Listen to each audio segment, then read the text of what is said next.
Hey, good Tuesday morning, everyone. This is Joe. Welcome to my scripture reflection for Tuesday, August the 8th. I'm with you a little bit earlier this morning. As I told you, we would be a little unpredictable this week, which, unpredictability is always good. We have to be a little bit flexible always in life.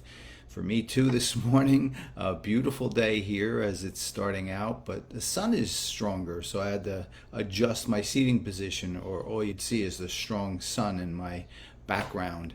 That's certainly not a bad thing. I mean, seeing a strong sun is a good thing. It's healing for us, and it feels good, but it wouldn't be so good for trying to record this video with you today. I hope you're doing well, and I would love to share a message with you as I love to do all the times I come on here.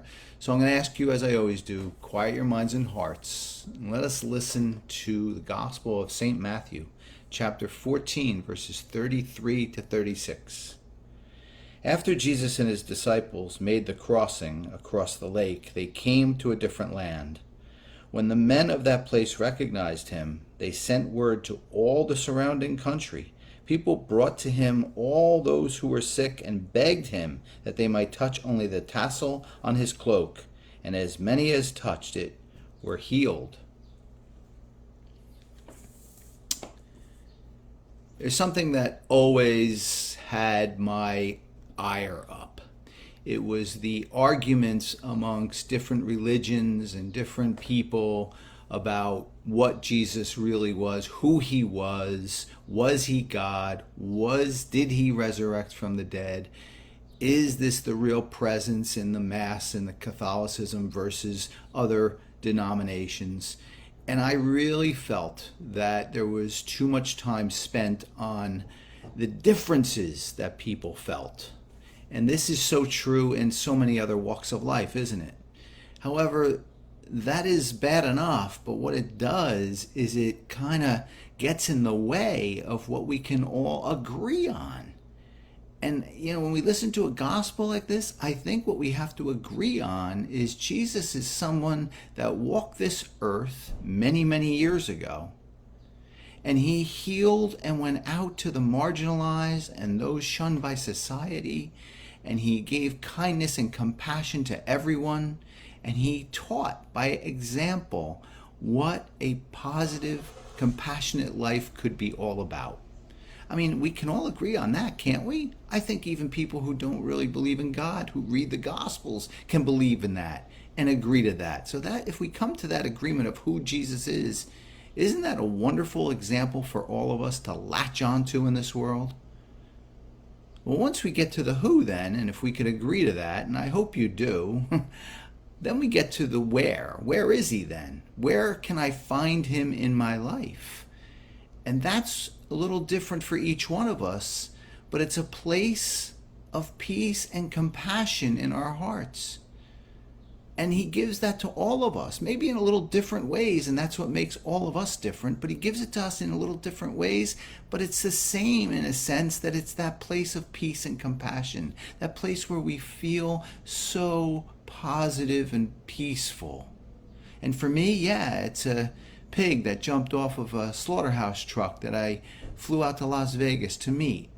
It's a dog, an elderly dog that walked in front of the house yesterday that just melted my heart in a positive way as he walked along with his human.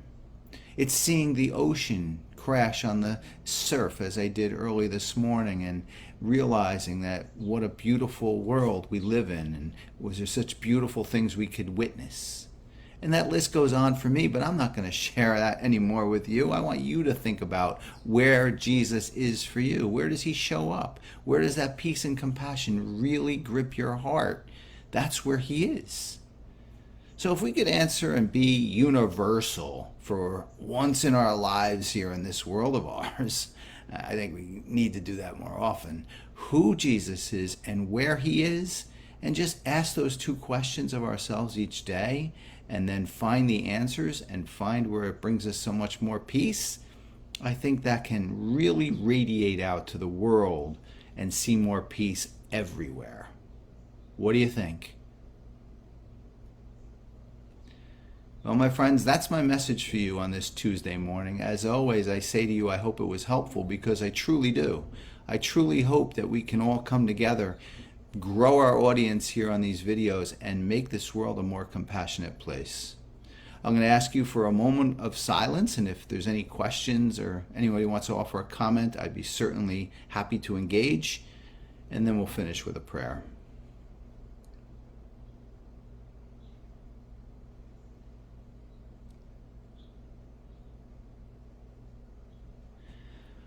Most loving God, given the opportunity for either conflict or coming together, let us choose coming together. Let us choose a common ground on anything that we can in this world of ours today, especially who you are, who Jesus is. And then, where is he in our life?